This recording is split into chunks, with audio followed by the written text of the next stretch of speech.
Welcome back to Big Mouth and welcome to Tuesday's edition of the dceu and everything else daily. You can follow me on Twitter at MoviesTVMad, tagging me, making suggestions for videos, articles, anything you want, and you will get a shout out. But right here, right now, we know this is the beginning of a massive week for the DC Extended Universe and for all DC fans with the omnibus, is that a word? With the upcoming release of Wonder Woman 1984, a film that I have seen and want to see this week. It's released tomorrow. Here in Cyprus, fingers crossed, I can go back and refresh my memory and do a full spoiler review. I know that not everyone's doing that. They're doing a non-spoilery one, but I'm fed up of waiting. This film has been delayed for so long. We need to discuss it. But Mr. Zack Snyder has been setting the cat amongst the pigeons. Take a listen to this. Zack Snyder's Justice League might get R-rated theatrical release, but that's just the tip of the iceberg. Snyder says his 4-hour superhero epic may get a theatrical release, complete with an F-bomb dropping Batman, plus the director weighs in on the Warner Bros. 2021 slate controversy. You don't know how pissed off die-hard DC fans are about this revelation that Ben Affleck's Batman will swear in this movie. This is by the very, very awesome James Hibbard. Is it James Hibbard? James Hibbard. Let's say it properly. Anyway, Zack Snyder is looking to bring his highly anticipated director's cut of Justice League to the big screen, and his new footage would likely tip for the 4-hour opus into an R rating. But wait a minute, I thought Warner Media are not supporting theatres. If this was to hit theatres after it was on HBO Max, wouldn't this actually be a very brilliant gesture from Warner Media to put it into theatres? I think so. Here's one piece of information nobody knows. The movie is insane and so epic and is properly rated R. That's one thing I think will happen, that it will be an R-rated version for sure. Snyder tells EW, we haven't heard from the MPAA, but that's my gut. One thing's a bit of a shocker here. Zack Snyder's talking to entertainmentew.com. When was the last time? He's part of the establishment again. Zack is back, ladies and gentlemen. Asked for details about what makes the new footage explicit, Snyder reveals there's one scene where Batman drops an F-bomb. This is what's winding everyone up, triggering everyone, by the way. Cyborg is not too happy with what's going on with his life before he meets the Justice League, and he tends to speak his mind, a bit like the guy playing him, Ray Fisher, yeah? And Steppenwolf is pretty much just hacking people in half, so the rating would be due to violence and profanity, probably both. It's interesting now, we kind of understand why Warner Brothers were nervous about this cut of this movie, but credit to Jason Kilar and Ann Sarnoff for letting Zack release this movie. It's awesome. Perhaps on an even bolder move than a cussing Dark Knight is Snyder pushing for Warner Brothers to release his recut and supersized HBO Max film on the big screen in 2021. At a time when parent company Warner Media is trying to boost its nascent streaming service with as much exclusive content as possible. That's not what they're trying to do. They are in an impossible situation with COVID-19 and have no choice. They're in the business to make money. To be clear, a decision on whether to release the film theatrically has not yet been made, and Warner Bros. Has no comment for this story, but Snyder has previously stated that adding a big screen rollout along with the HBO Max release is his preference, and now the director suggests steps are being taken in that direction. What this actually means is that he's discussed this with Warner Media. They've said yes, it's just not official yet. Companies work in a certain way. You know, when all the I's are crossed and all the tapes kind of rolled out, then you'll hear an announcement. But this will happen. I'm a huge fan and a big supporter of the cinematic experience. We all are, Zack. Of course we are. But we're in impossible times.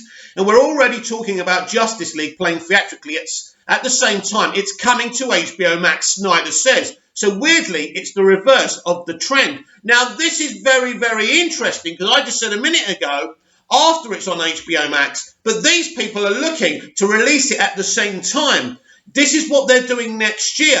This would be a really good thing to happen because this wasn't supposed to happen originally. This is Warner Media and Zack Snyder actually supporting movie theatres. So I don't want to hear all the haters coming out talking nonsense to the opposite effect.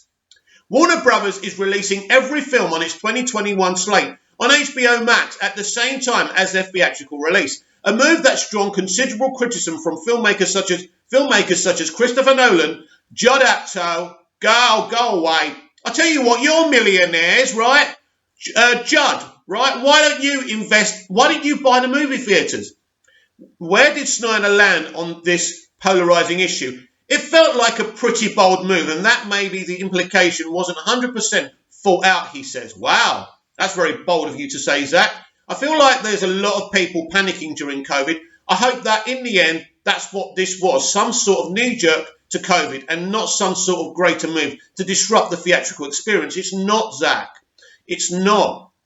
I thought we were kind of already getting very close to the ideal theatrical window where you still had marketing material out there and you hadn't forgotten about the film by the time it came out on DVD or streaming. I thought we were starting to hone in on the sweet spot, but this kind of throws a monkey in the wrench in the works. Now, as you know, I love Zack Snyder. I don't agree that what they're doing is wrong and it's some knee-jerk reaction. They had no choice. But you see, directors are only seeing it from their creative points of view and how the system's always been. They're not a company that needs to make money in an impossible situation. And let me just tell you, domestically, a lot of movie theatres will be shut, especially over Christmas when Wonder Woman 84 is released. And that will go on. Already, I think, is it France, Germany, and the UK, London, cinemas are closed now. So this is a big challenging time for Warner Media and all studios, and this is the right decision. So I don't agree with Zach here, but we're allowed to disagree. We can still love each other, we can still respect each other, and I certainly respect him. Snyder was the original director on Justice League and then stepped down from the project. Director Joss Whedon took over the film and shot new footage from the theatrical version released in 2017, which received a negative reception from fans and critics. After a massive fan lobbying campaign to release the Snyder Cut, Warner Media decided to fund Snyder's vision to rework the film into a limited series for HBO Max at a reported cost of up to $70 million. Snyder's new footage shot over 8 days includes scenes with the core cast, including Ben Affleck and Ray Fisher, Cyborg, and of course, we've got Jared Leto and we've got Amber Heard. We'll discuss Amber's role in all of that later because she has been speaking very passionately about Zack Snyder. And that is the article. So, yeah, really enjoyed reading that to you guys and girls and everybody else because you know what? This is brilliant. This is brilliant. Now, this kind of thing is why Zack Snyder is such a controversial director. He's literally just come out and said that Batman's going to swear in this movie. Now, to you and me, it's not a big deal. Now, let me explain to you why, personally, I don't care. Maybe if Superman was swearing, I may take issue with it. But not a deep issue, but I don't think Superman should swear. And I think most of you would agree with that. But anyway, why doesn't this matter that this Batman swears? Because we are in a multiverse strategy with so many hundreds and thousands versions of Earth. And on this one Earth, Batman swears. So it doesn't really matter. It really doesn't matter. But I can tell you the internet is swirling with this. And as usual, the Snyder fans, my fellow Snyderverse fans, are creating some great sarcasm, taking gifs, having Batman swear. Absolutely fantastic. Some great voiceover work as well. I've been having a good laugh with it. I'm not offended by this. I'm not particularly surprised by this. I think it's funny. I can't wait to see this film. And just finally reiterating my point to directors like Zack and Judd Apatow and Christopher Nolan criticising Warner Media's decision. And they're free to do so. And the studio, listen, the studio don't give a shit that these people are not happy about it. The studio owns the platforms. It owns DC, owns everything. It owns the directors, basically. If you want to do DC movies and Marvel movies and Disney movies or whatever, you're going to have to play to their fiddle. So at the end of the day, for the next 12 months, films will release on Warner Media streaming service HBO Max, and theatres where possible and where open. That is absolutely the right decision, and I don't care how much I love you as a creative or an actor. If you go against that, I will say it clearly, I disagree with you. But very excited about Zack Snyder's Justice League. And me personally, if it's going to be in a movie theatre near me, I will absolutely prefer to do that than watch it on streaming. Because I can watch it on streaming anytime. If I can go to the theatre, that's awesome, baby. Why should I be upset about that? Why should anyone be upset that we actually have a choice of what medium we embrace? I think it's brilliant. Do you know what? I love Amber Heard. She makes me laugh. And I know the personal stuff with her and Johnny Depp has made a lot of people dislike her. But I've said this before. I don't care what creatives do in their spare times. Literally, I don't care what they do. It's not my business, right? Charlie Chaplin was a very controversial character. I still watch his stuff. You know what? I don't care. It's none of our business. But Amber Heard wraps Justice League Snyder Cut reshoots, and she has some very, very flattering things to say about our Zack Snyder. So, Amber Heard wrapped her Justice League reshoots as mirror ahead of the Snyder Cut's release on HBO Max as a 4-part miniseries in early 2021 by Graham Gutman of Screen Rant. Amber Heard has wrapped up her reshoots for Zack Snyder's Justice League, and the actress is excited for fans to see it. Heard plays Mira in the film. She reprised the role in Aquaman following the original release of Justice League in 2017. The actress will play Mira again in Aquaman 2. Despite many fans' wish that she be replaced, not my wish, over 1.5 million have signed a petition asking Warner Brothers to remove the actress from the film because of her ongoing legal battles with ex-husband Johnny Depp. It's just not a good enough reason to remove the woman from the role. And it just like it wasn't a good enough reason for James Gunn making tasteless jokes to be sacked from Disney. That's nothing to do.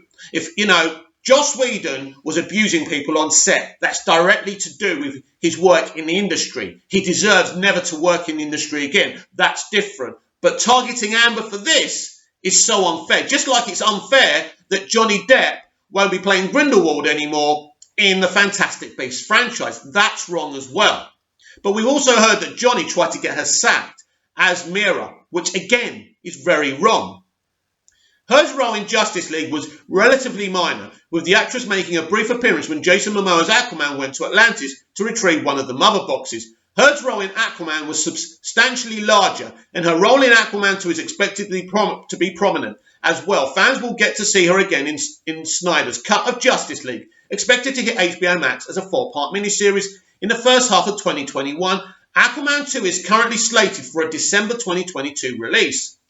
Heard expressed her excitement for the Snyder Cut, as it was once known to comic book the actress who will appear next in CBS All Access remake of Stephen King's The Stand confirmed that she had finished shooting additional scenes for Justice League and she looked forward to its release. Heard praised director Zack Snyder and his nerdiness and the community of fans surrounding the DCEU. We love you too, Amber. Well, most of us do. Don't worry about the haters. This is what she had to say. I'm super excited about it. We just wrapped on reshoots and I just love nerds. I fucking love nerds. Excuse my language. Right, can I just stop there a minute? Amber, I'm the biggest nerd. We can date. I can talk nerd all the time. Let's do this. Anyway, excuse my language. I'm super excited about the amount of fan love and the amount of fan appreciation that Aquaman has acquired. That it has garnered so much excitement for Aquaman and Mira that it means we'll be coming back. I'm so excited to film that. This is actually a couple of weeks old, I think, but it's still relevant. And they've added some stuff on, the Zack Snyder compliment, so I think that was very relevant for us to talk about. The fact that Heard has shot new scenes for Justice League is exciting. While fans saw plenty of her in Aquaman, the actress's role in the superhero team-up was brief. With Aquaman 2 at least 2 years away, her appearance in the film will be a small tease before her larger role in the sequel, which is said to be darker than the first. What's in these extra scenes is under wraps, but it could be anything from an extended scene in Atlantis to more interactions with Aquaman before he joins Batman's team. Mira was last seen at the end of Aquaman as Arthur Curry ascended to the throne of Atlantis. Plot details about Aquaman 2 are under wraps, but it's nice to see the actress so positive about the film amidst the ongoing controversy surrounding her role in the franchise. However, it must be noted that even with the reshoot, Zack Snyder's Justice League will only include 5 minutes of additional footage.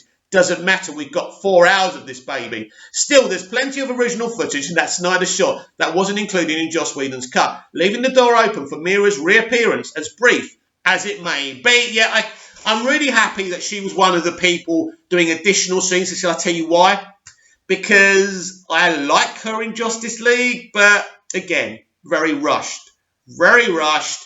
And there's stuff in there that just looks a bit clumsy. I like the interaction with Amber and Jason. I think it's really, really good. So I can't wait to see her in Zack Snyder's Justice League. It's very exciting. It's a great time to be a DC fan, isn't it?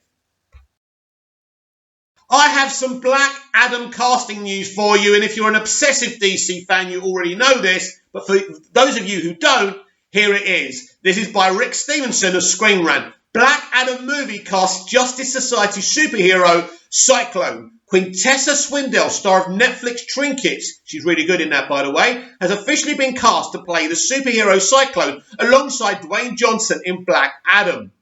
Quintessa Swindell has officially been cast to play the DC hero Cyclone in Dwayne Johnson's led Black Adam film. Swindell made a name for themselves. So I think she's probably transgender. So this is how she likes to be addressed. So we respect that. So a name for themselves in 2019 on the Netflix teen drama series Trinkets. They will join Black Adam as a member of the Justice Society of America. Since its initial announcement, Black Adam has been one of the most hotly anticipated of DC's planned superhero films after the incredibly positive reception to Shazam, which broke the streak of critical bombs that included Batman v Superman and Suicide Squad. We don't care. We love those films. Shut up. Fans have looked excitedly to Johnson's introduction to the world of DC and continued on-screen construction of the Justice Society of America, though Black Adam has been indefinitely delayed from its planned December 2021 release date. The project remains in the works. According to Dwayne Johnson himself, Quintessa Swindell is now officially a part of the project as Cyclone. Can't wait to work with them, and we're ready to rumble in the DC jungle, Johnson wrote on Twitter in warm welcome to Swindell. They will join Noah Centinio's Atom Smasher and Aldous Hodge Hawkman in the growing Justice Society, which will likely stand in opposition to Johnson's Black Adam. Given the character's anti-hero status, it remains to be seen how all the different classic DC characters will fit together on screen. This is what Dwayne Johnson said on his Twitter post. Ready to rumble, a pleasure to officially welcome Quintessa Swindell to our Black Adam cast. They'll be taking on the role of Cyclone. Can't wait to work with them, and we're ready to rumble in the DC jungle. One of the bigger mysteries surrounding Black Adam is how it will connect to the greater DCEU. Shazam made numerous references to the other films in the connected universe. Still, it also didn't feature any of the actors from those films, leading some to wonder if the movie might be an independent timeline like Joker, as DC moves closer and closer toward a full-on multiverse model that unites different film universes. HBO Max series and the Arrowverse tracing connecting tissue between other properties has only grown more confusing. It's not confusing. Nothing's confusing. Right. Black Adam producer Hiram Garcia has said that Black Adam will indeed connect to the DCEU somehow, but the details have yet to be revealed. Yeah, those details will be revealed when you actually watch the film. While fans wait for more specifics on the plot and context of Black Adam, the casting announcement of Swindell as Cyclone is at least some great news to tide them over. Cyclone plays a significant role in the Justice Society through the comics, and Swindell should make an excellent addition to an assembled cast that keeps getting more exciting. If Black Adam and Shazam end up moving toward a full-on Justice Society movie, audiences will see a lot more Cyclone in the future.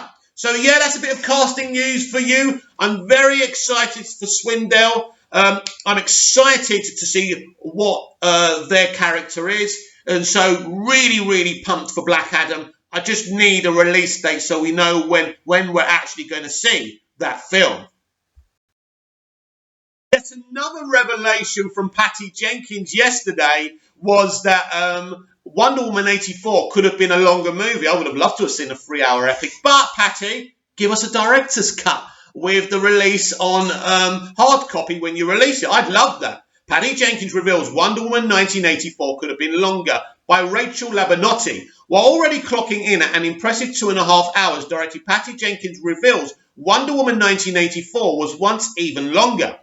Wonder Woman 1984 director Patty Jenkins reveals her long-awaited DC sequel could have been much longer than it already is. In 2017, Jenkins crafted a near-perfect solo film for Gal Gadot's Diana Prince, aka Wonder Woman, which proved to be both a critical and financial hit. And ahead of her recently announced Star Wars film Rogue Squadron, Jenkins returned for Wonder Woman 1984, a new adventure that will find Diana settled down in the decades since her first introduction to the world of man. The emergence of new threats like Maxwell Lord, Pedro Pascal and Barbara Minerva, aka Cheetah, Kristen Wiig, pulls Diana back into the fray, along with the reappearance of her long-lost love, Steve Trevor, Chris Pine. Wonder Woman 84 was once scheduled for release in 2019, but Warner Bros. Bumped it into June 2020. That move proved especially destructive as it put the movie straight into the path of the coronavirus pandemic. Wonder Woman 1984 suffered several more delays before Warner Bros. Settled on its final release plan. It would debut both in theatres and on HBO Max on the same day, December the 25th. HBO Max on the same day. We've been there, haven't we said that? Release fast approaching. Jenkins has revealed more about her second DC movie. In a new interview with Digital Spy, Jenkins explained that she prefers to follow her scripts closely, meaning not many scenes typically get cut. Even though she really barely cut any scenes for Wonder Woman 84, Jenkins admitted that she could have stretched things out a bit more. The first cut was 2 hours and 45 minutes. It was just a little bit more of every scene, and I even now personally would have preferred the pacing of this movie a tiny bit slower. Oh, Patty, so would I. Not that I have an issue with what the final cut was, but yeah, I agree. The reason for this, she said, comes down to the movies she's watched as a kid. I grew up watching those grand movies that took their time. I still believe in that, but the modern studio system is very uncomfortable with that. So I ended up splitting the difference and going a little bit tighter than I would like to go, but it's okay. Yeah. And so obviously the studio didn't want the movie to be longer and to be slower and to be more of a build-up. Listen, it isn't really the studio's fault. The studio are right. It's a shame for Patty not having that extra 15 minutes. But basically, your average moviegoer now has a very, very short attention span. They don't want a lot of dialogue. They want to see CG. They want to see action. That's not how I feel, because I come from the era of Patty Jenkins, the Ten Commandments. What is it, a 5-hour, 6-hour film? That's the biggest build-up ever, isn't it? But yeah, so I get where Patty's coming from, but I also understand the studio's mentality there as well. Wonder Woman 1984's runtime stands at 2 hours and 31 minutes, making it 10 minutes longer than the 2017 original. These days, longer blockbusters are more common than they might have been years before. Just last year, Avengers Endgame clocked in at a whopping 3 hours and basically didn't need to be 3 hours, that movie. However, those with lengthier runtimes might run into the critique that the plot is overstuffed, or that the things drag in the middle. That's likely why, as Jenkins put it, studios get nervous about longer movies. Still, when a director as skilled as Jenkins has a vision for their movie, it's usually best to let them do what they wish. The situation with Wonder Woman 84 sounds like a compromise between the two. Yeah, but this is how making films and TV works. At the end of the day, the studio or the network are funding you. So there has to be a compromise there. When you hear a headline, I was compromised. No, basically, you are working for someone who's employing you at the end of the day. Now, we want to see your vision, but you've got to meet the studio or the network in the middle, haven't you? Let's be honest about that. Seeing as Wonder Woman 1984 already boasts a sizable runtime, it will be interesting to see what Jenkins' longer cut might have featured. Early reactions to Wonder Woman 1984 have largely praised the movie, so it sounds like Jenkins need not worry too much about losing the parts she did. Perhaps when the film reaches home video, the deleted scenes will be included so fans can decide whether they would have improved the film or not.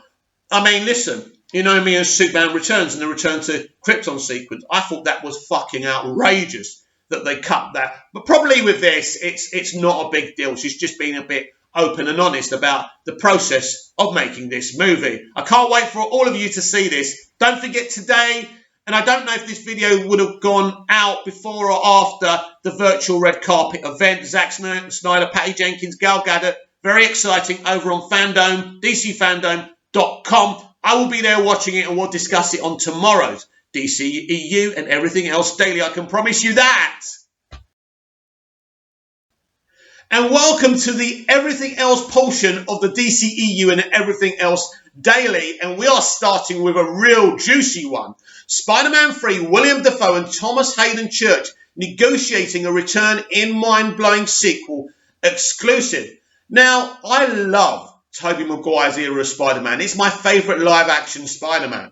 But you know, they've created Tom Holland's Spider-Man, and I know they're doing this with Flashpoint, but it's kind of an admittance with this movie that they totally have no directions and ideas for Tom Holland's Spider-Man. I think the first two movies were very watered down and dumbed down, and that's a shame. But of course I want to see these people again. Of course I'm going to be like you, really pumped for this to happen. Anyway, the cast of Spider-Man 3 continues to grow as two former supervillains look to make their return. Last week, Disney shook up the superhero world with their onslaught of new content coming to homes via their Disney Plus streaming service. New series like What If and Loki gave audiences the first in-depth look as the shows, while other shows like WandaVision and The Falcon and The Winter Soldier continue to excite fans. Even with the embarrassment of riches, there's still a lot more to come on the theatrical side as well. No project better exemplifies the ambition approach that Marvel Studios is taking in Phase 4, more than with the eagerly anticipated and untitled Spider-Man 3. DC are doing the same thing with Flashpoint, and you're not saying that. Jesus. Over the past few weeks, the Spider-Man 3 production has continued to amaze onlookers with their ambitious cast that includes characters from every cinematic incarnation, just like Flashpoint, by the way, of the web crawler. Tobey Maguire has already been spotted reporting for duty, while other outlets have confirmed that Andrew Garfield is back for another spin on the character as well. We've reported on Alfred Molina and Jamie Foxx, among other big names, making returns in the villainous roles. While the news of talented actors like Molina and Fox returning have set the table and expectations for Spider-Man 3, there are still some important villains that have played an even more crucial role in Peter Parker's journey.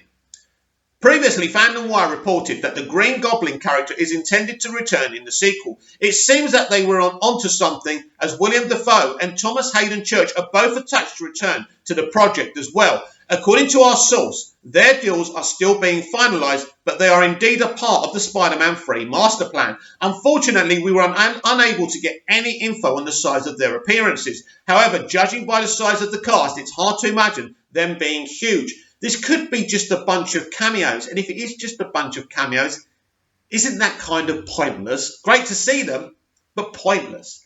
But this is what I said about Andy Muschietti's Flashpoint. You know, you've got to be careful with these kind of films because it could end up being a mess. It could just be like our greatest hits, and that's crap. So they're going to have to be very masterful. And I believe either Spider-Man 3 or Flashpoint are actually going to get this wrong. Hopefully it's Spider-Man 3 and not Flashpoint. I have faith in what DC are doing now. This is the launch of the DC multiverse strategy with Flashpoint. So I'm hoping they realise how important it is, and I'm sure that they do. William Dafoe, the Lighthouse, played the original Norman Osborn and Green Goblin. In Sam Raimi's 2002 blockbuster Spider-Man.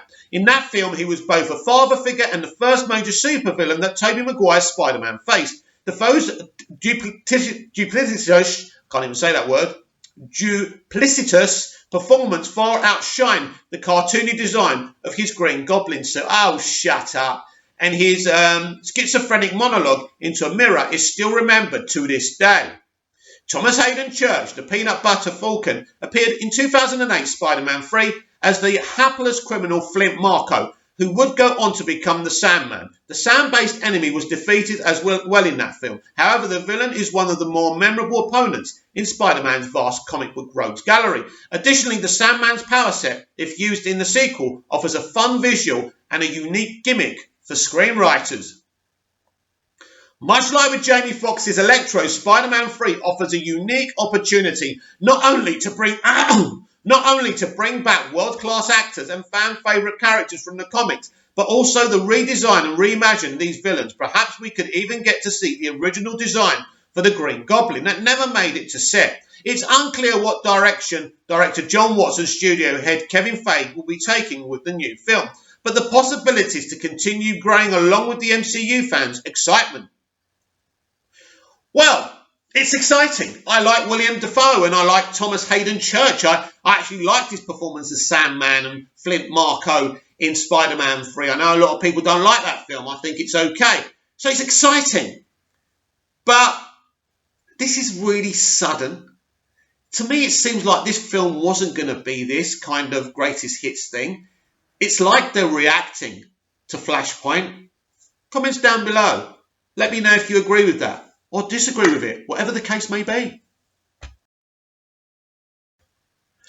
Right, I saw something yesterday about Patty Jenkins' Rogue Squadron, and I found it very interesting and very exciting. Now, this is what she said. She said, I have a male partner writing Rogue Squadron with me, but I don't want to announce him. I want him to do that for himself. So, or something along those things. So it sounds like what Pat's saying, that the person co-writing Rogue Squadron with her is a massive name. But who could it be? I mean, this got me really excited and thinking, who could this be? Who could this be? So these are my three options. The first option is controversial and it would split fandoms. Jeff Johns, who she both was involved with for the first and second Wonder Woman film, and she and he have been developing the Amazonian spin-off movie together as well. Now that's the first, and that's the only one that people say, hang on, Mick, how is that even possible? He's a DC man anyway. Why would he be involved? Yeah, you're right. It's just one I'd like to throw out there. My second one, obviously, is George Lucas. Now, she's making a big deal about this, so it's obviously a very special thing. What would it say about Patty Jenkins if she was writing Rogue Squadron, the first Star Wars film directed by a woman, with the father of Star Wars, George Lucas? That would make me really, really happy. That means George is back involved, and maybe she wouldn't be involved without George. He knows a lot about Rogue Squadron. He knows everything about Star Wars. And as I said on here the other day, if you've got the father of Star Wars, use him while he's still alive. He knows everything. Him and Dave Filoni must be involved in some portion with everything, because they're the only ones who really get Star Wars. They've worked together. They've produced Star Wars together. So I have an inkling for George Lucas. But last but not least, and you're probably going to laugh at this, but this will make you very excited if you're a Star Wars fan like me, Mark Hamill. Yes, I believe Mark Hamill could be co-writing this film with Patty Jenkins. Now, he has got writing experience. He's done comic books. He's an author. He's a very talented. He's a big nerd, by the way, Mark. I love the guy. He's really held Star Wars on his shoulders for so many years. He loves it. Even though he was in it, he loves it. Nobody was more hurt by what was done to The Last Jedi than Mark himself. This is why he was trying to warn us. So I think maybe Jeff Johns, probably not. But I think either George Lucas or Mark Hamill are writing this film together. And what I love about Patty Jenkins, other female creators would have got another female to write the movie with them. Not this woman. She's not in it for the politics. She's in it for the art. So this is why I believe either Mark Hamill or George Lucas are co-writing this film. It's with Patty Jenkins. It will be the only reason why she's making such a big thing about it. Right. And finally today, we have a little word from Chris Pine about how he feels about the future of Star Trek movies. Now, he was asked about how he feels about the rumours about Quentin Tarantino writing a Star Trek movie. I was shocked when I first heard this like a year or so ago. Nobody knows what's happening, not even Chris, but this is what he had to say. You know, I haven't read a script. In terms of the Star Trek of it all, I wish I knew anything. I'm quite literally one of the last people ever to find out. So I haven't read that script. I don't know where it is in development. I haven't read the Noah Hawley script. I have no idea what's happening in Star Trek land. But I love the character. I love the universe. I love my friends in it. To have a Quentin take on it would be tremendously interesting and entertaining. Look, whatever happens, if I come back or not, it's a great universe. It deserves to have a future, and I hope that is the case. Yeah, well done, Chris Pine. Very well. You know what? I love Chris Pine. Do you know? I really do. And I have to say this, and I've said this to you guys and girls and everybody else before. Chris Pine was a great Kirk. You know, Bill Shatner was iconic as Kirk. For someone to have to come in and play a younger version of that character must have been incredibly difficult. But he was everything Bill Shatner was as a young man. And in Star Trek 2009, the first one, it is brilliant. He's brilliant. The other cast are brilliant. It literally is the perfect Star Trek movie. But what's going on over at CBS? Are they planning on a Star Trek movie? Are they just focusing on streaming content for Star Trek? Nobody knows, including Chris Pine. But I hope we get Chris Pine and the rest of the team back, because what J.J. Abrams initially set up was brilliant. Will we ever get J.J. coming back to do a movie? I doubt it. I think that ship sailed. But that's what I think. I would love Chris Pine to return as Captain Kirk. So what do you think about all the issues we spoke about today? Remember, and I nearly forgot. Sorry. A fan has asked me a few things. It's the usual fan whose name escapes me right now. But I'm just going to pause this and we're going to read out what he had to say before we go for the day. It's been a very busy morning. I'm rushing this video a bit today to get it out. I don't know when it's going to upload, but I'll be right back. Now, remember, you can be like Scott Edwards and you can actually you can tag me over on Twitter at Movies TV Mad with big posters like this. This is a brilliant fan poster, by the way, isn't it? And I think that's Supergirl, The Flash and White Canary. And I think that's Green Arrow in the front. So that's a brilliant one from Scott Edwards. And he has this to say about it. Movies TV Mad, beautiful artwork of Barry, Kara and Sarah paying final respects to Oliver. I love the Arrowverse and the bond of friendship between these characters. At Movies TV Mad, and my question for tomorrow's DCEU Daily, will there be an actual villain in the Flash movie? And do you think we will eventually see Black Adam and Shazam interact with the Justice League? Right, so let's start with the villain in the Flash movie. Yes, there is going to be a villain in the Flashpoint. Did I say Reverse Flash? I'm answering my question before I make my point. Let's start again, as I say, very busy morning. But yeah, there will be a villain in the Flashpoint movie, and it's going to be Reverse Flash. And I'm very sure about that because this is what the graphic novel does. It actually begins, if I remember rightly, doesn't it begin with Reverse Flash and the Justice League fighting, including the Flash? I remember this is why you're going to get a lot of these Justice League cast members fighting Reverse Flash, along with Ezra Miller's Flash at the beginning of the film. How awesome is that going to be? So I expect Reverse Flash to be the villain, but not necessarily the main villain. It's very interesting what they may do here. They may flip it. They may actually make maybe Aquaman the villain or Wonder Woman the villain. You know, when he goes when he creates a new kind of Earth, an alternate Earth kind of thing. Because we know in the original graphic novel, the Amazonians and the Atlanteans are at war. And actually Wonder Woman, evil Wonder Woman from this new Earth, actually kills Mera. Now, obviously, that death wouldn't stand because that gets fixed within some point of the graphic novel.